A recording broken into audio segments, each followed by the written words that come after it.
जो इंडिया की जानिब से जो रिपोर्ट सामने आई है वो बड़ी इंटरेस्टिंग है और वो ये आपके सामने है कि टाइम्स ऑफ इंडिया ने जनाब ये खबर दी है और उसने उसने अपनी तरफ से एंगल जो है वो दूसरा दिया है। उसने कहा जी Pakistani hackers attacked 1.5 million plus Indian websites after operation Sindoor, failure rate, names of 7 Pakistani hacker groups, technique used and मोर।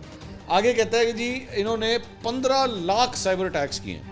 अच्छा मैंने कुछ ज़्यादा खाते साढ़े मतलब खाते ही पाता है। उसने कहा जी 15 लाख साइबर अटैक्स किए लेकिन इसमें से सिर्फ 150 कामयाब हुए। अच्छा चलें, पहली बात तो पता नहीं, मतलब ये तो इंडियन मीडिया ने ये वैसे ही बढ़ा चढ़ा के पेश करता है। इसमें मेरी तरफ में एंगल ये है कि चलें 15 लाख जो है वो कहते नहीं हुए कामयाब, वो 150 तो इन्हें तो मुँह मान रहे हो ना तुसी। 150 साइबर अटैक्स तो कामयाब हुए। मुझे ज़रा इसके बदले में मैं आपसे दरख्वास्त करूँगा, इसके बदले में ज़रा आप क्लेम करके दिखाएं आपने पाकिस्तान के सिस्टम को हैक किया। पाकिस्तान की कोई एक वेबसाइट, पाकिस्तान का कोई एक साइबर सिस्टम आप लोग हैक करने में कामयाब हुए? नहीं। तो फिर खबर यह है कि एक्चुअली पाकिस्तानी हैकर्स जो हैं उन्होंने कम से कम आपके मुताबिक, टाइम्स ऑफ इंडिया के मुताबिक 150 वेबसाइट्स तो हैक की, जबकि वैसे मेरे ख्याल में इससे ज़्यादा ही होंगी। मेरे ख्याल में ये इससे ज़्यादा ही होंगी।